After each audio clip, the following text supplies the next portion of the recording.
Okay, you ready? Yes. Okay, welcome back to Questions You Never Thought to Ask, the Whitewater Kayaking podcast.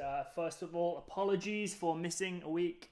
Last week, I had scheduled an interview with Nicole Mansfield. Unfortunately, I didn't make time for, so that's on me. If you're expecting a podcast last week or 2 weeks ago, I'm sorry. I apologize.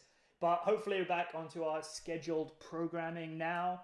This week, I'm being joined by Whitewater legend Ben Marr, and I wanted to answer a question that gets asked fairly. People ask me about it fairly frequently. I don't have a good answer to give people. But something people say to me pretty often is, if I don't get to kayak all year round, what are some good things I can be doing off the water to help improve my kayaking? And I'm always like, I don't really understand. I just try and go kayaking as much as I can. But I guess that's a luxury not everyone has. And Ben Marr, you're something of a fitness guru. What do you have? What's your 2 cents on this? How can people improve their kayaking whilst not going kayaking? Well, first of all, Mr. Ashworth, I need to push back on your fitness guru comment. But I would be in the same boat as you when someone says I can't go kayaking. First thing I would say to them is, what is that situation, and can you actually go kayaking? So, for an example from my own current situation, I'm in Victoria, BC for the past 2 weeks. There's not much around for whitewater, but I've been going kayaking on a lake. And that is something I never would have done a few years ago, but I've really been enjoying it. And just getting out and doing some flat water sprints and working on my forward stroke has been sweet.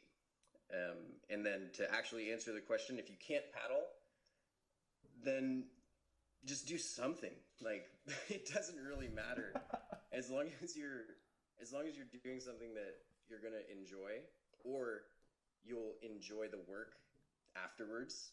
So maybe you think hiking's super lame. I certainly did back in the day, but now I really enjoy putting my legs through a challenge and going for a hike. It's been really snowy in Victoria, so at a certain point I was like, fuck, it's super snowy, I can't go hiking.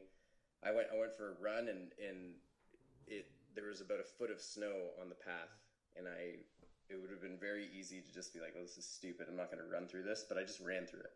So just go and do something. As far as exercises that I think benefit kayaking, I would just stick to stuff you can do inside, like yoga and any sort of movement routine, which is super easy to find online. That's all I really do. If I'm not going to go outside, then I'll do something inside, which typically for me ends up being yoga. All right, let's rewind for a second here. You said you had access to doing some flat water kayaking right now. You're doing some sprints. You're working on your forward stroke. What does that look like? Like, give me the Benny Marr breakdown. Like, you're going for a flat water paddle. Is that like 25 minutes pootling around with two 20-second sprints? So what's that? Do you have like a structure, a breakdown there? Like, what's the... Give us the rundown. Give it to me. My friend Leif Anderson sent me some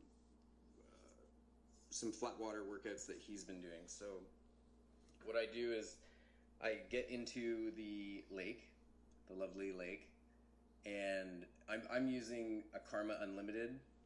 I also have a sea kayak with me, but for these workouts I've been using a Karma Unlimited, which greatly helps with, like, the faster the boat is, the less bored I think you will be, because pushing like if I was going in my OG, pushing an OG around a lake for 2 hours would turn into more of a mental exercise than a physical exercise. Yeah, it sounds miserable just saying it out loud.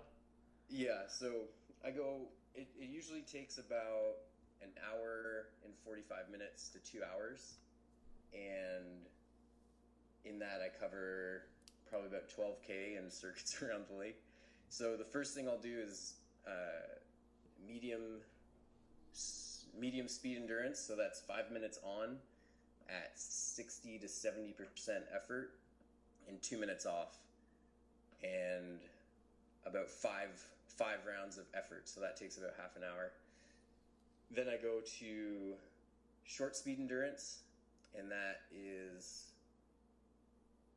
2 minutes on at 70 to 80%, 1 minute off, 3 minutes on, 1 minute off, 4 minutes on, 1 minute off, and then you go back down. So it's a bit of a, down to 3, down to 2, down to a break. Yep. And I do that twice, and that takes about 50 minutes. Damn.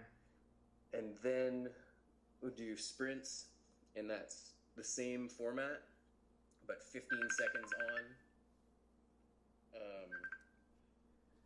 15 seconds on, 1 minute off, 30 on, 1 off, 1 minute on, 1 off, back down, and I do that twice, and that takes 17 minutes. So whenever fucking around I do, or I have a little workout app on my phone that I stick on the boat in a waterproof little case setup, so I can just paddle. I don't have to touch anything.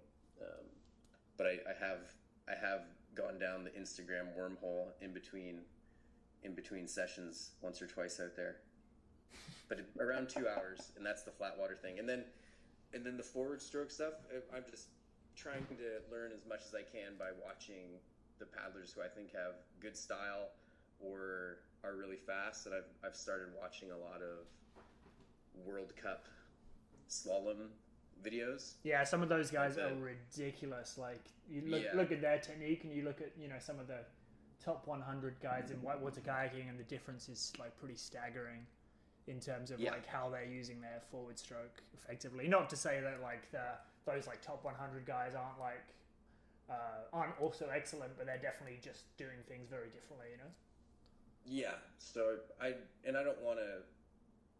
It's not their style or aesthetic that I want to mimic and bring into my own paddling. I just want to see how their bodies move, and then at certain point, like if I do a race, I want to have that sort of practice and information, but that's what I've been doing, and now it's been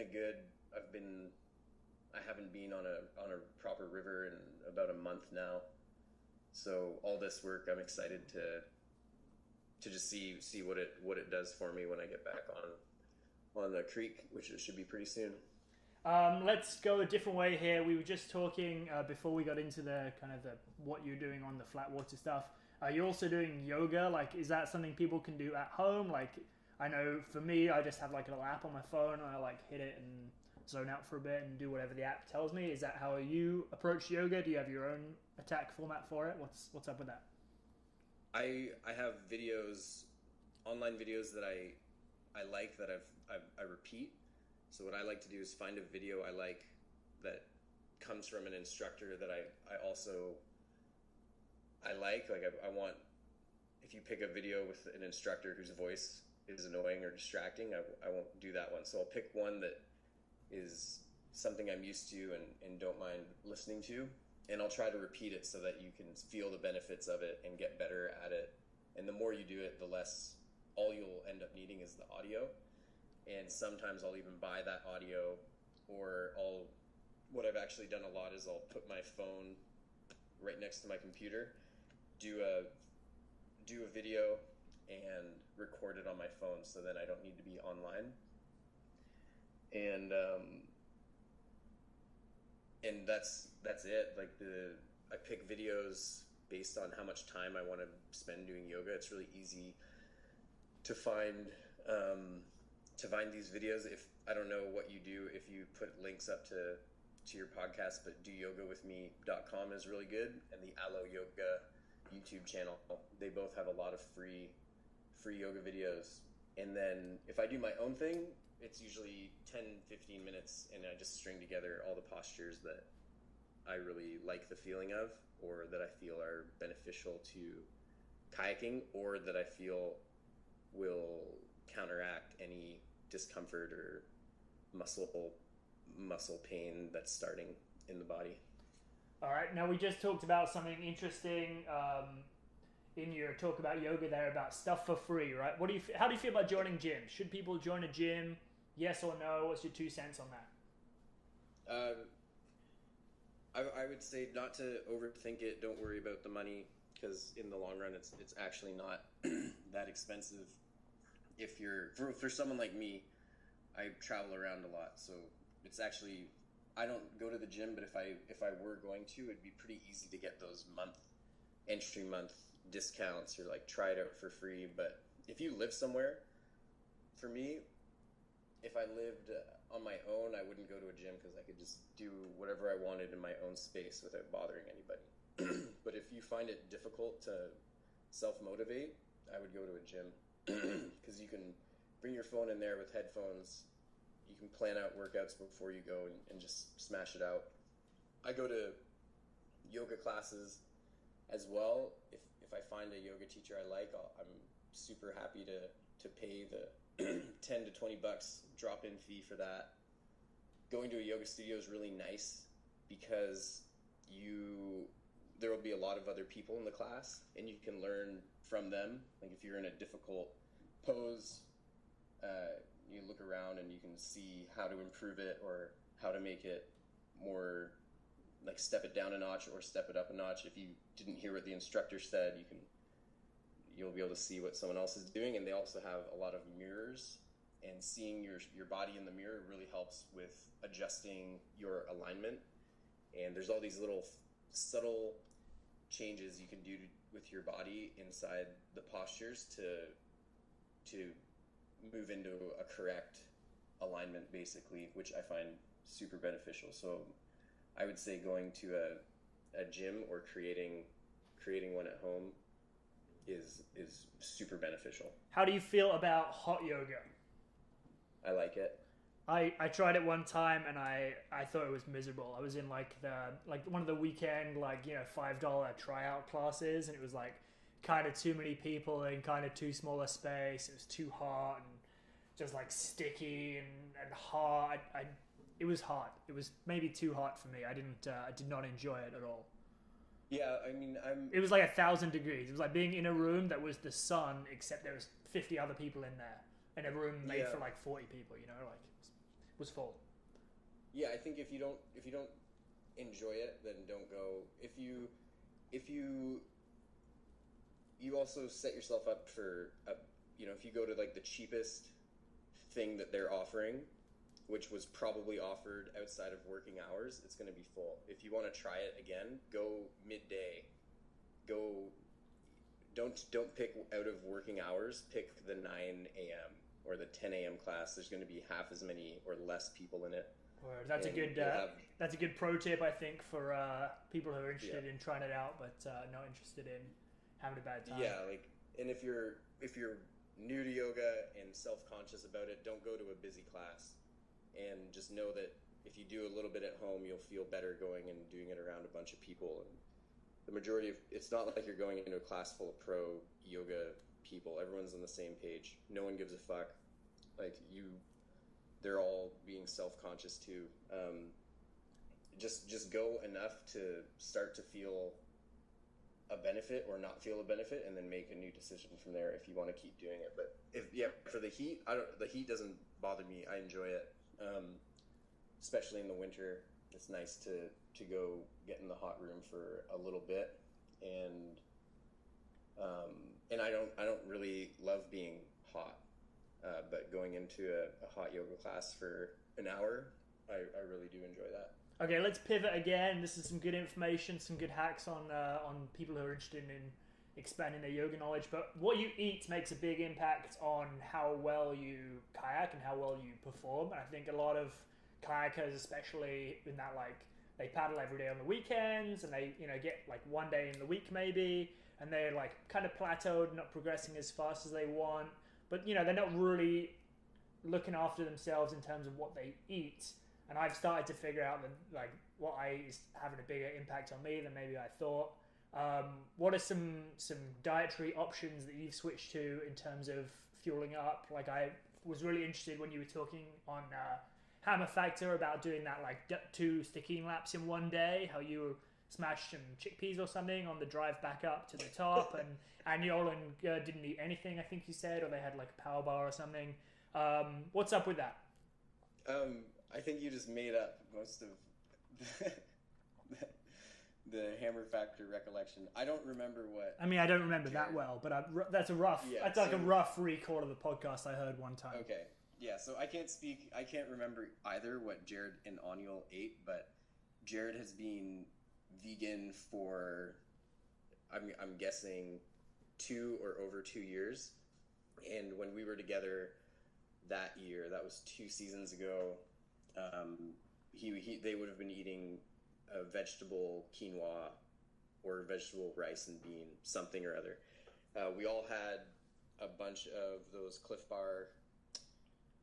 shot things or whatever, those gummies, I think. I can't remember, but what I ate was, I had two, I can't remember what I ate in the morning, maybe nothing. Yeah, we didn't eat anything until after Site Z. We stopped and ate.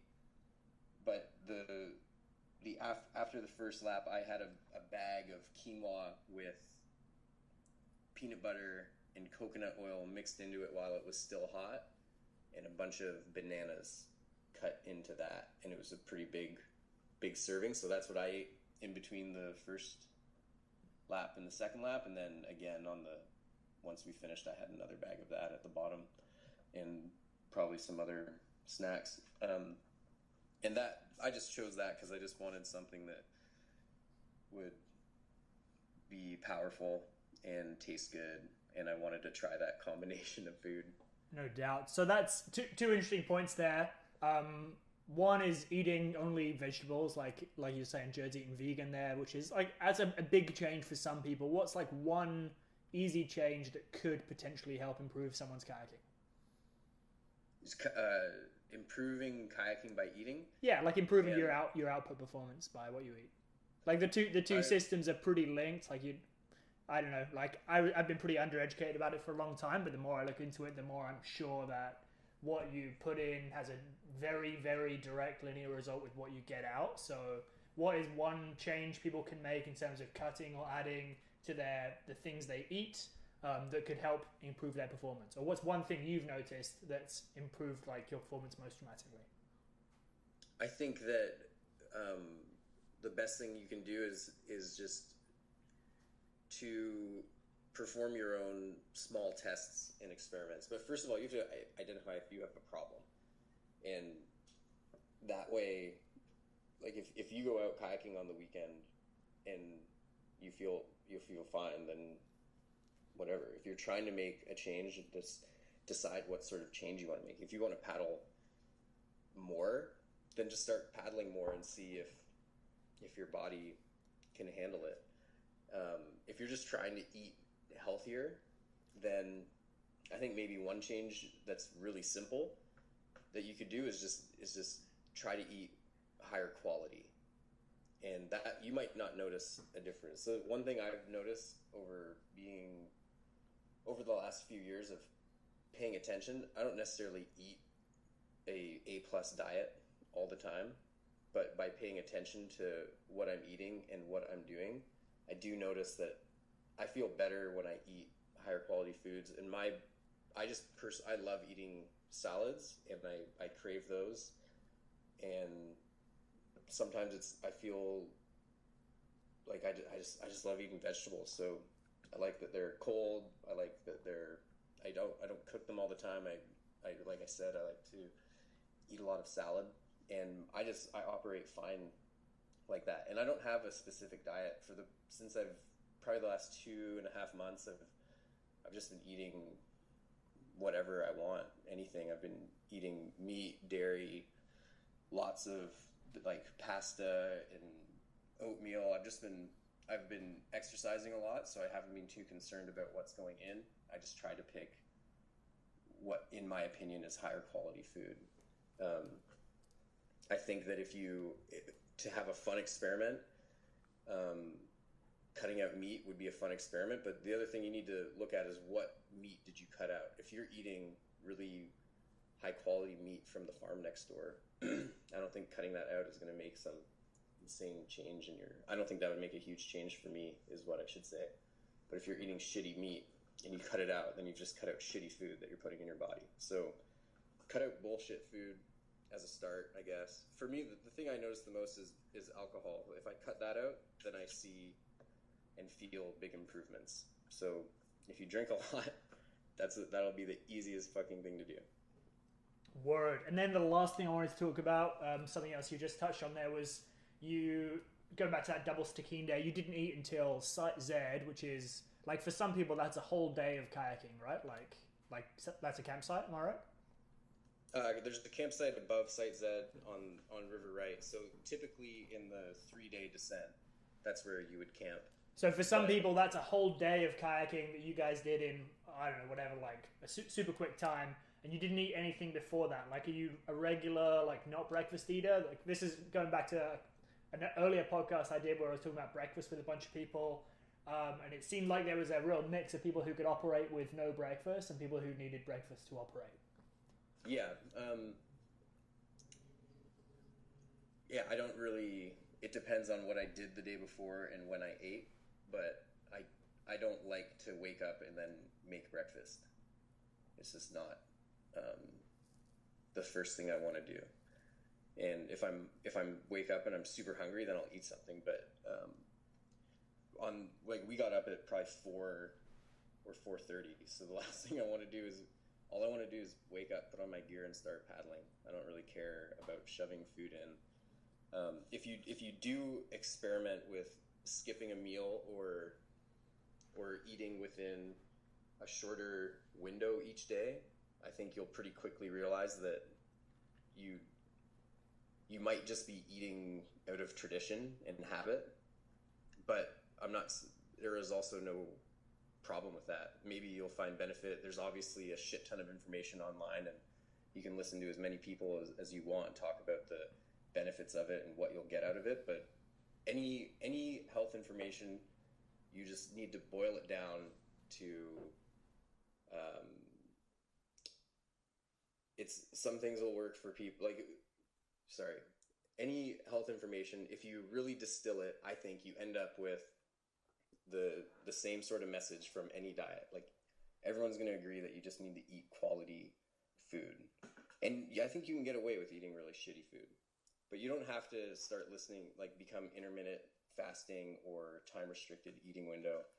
Like, if you want to wake up at 4:30 in the morning and smash a bowl of cereal, do it.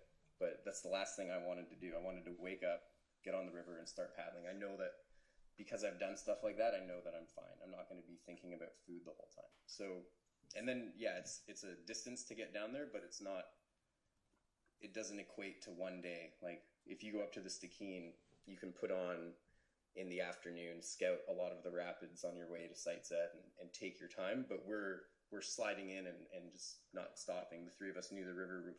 We know the river well, so it wasn't like we just hammered out a day of paddling and then started eating. We just kind of made our way to that point.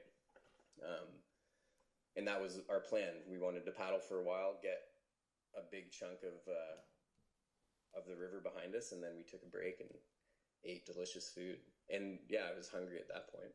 Yeah, I bet, no doubt. All right, well, that's super interesting. Benny, you got anything else you want to add on here before we call it a day? This has been a super insightful conversation. I think a lot of people will benefit from, or I hope they will. If they don't, I mean, fuck them, but hopefully they will. I mean, I just, as I've paid attention and, I have the free time to cook a lot and to try out these diets, and I've tried eating within a certain time period. I've tried fasts and whatever.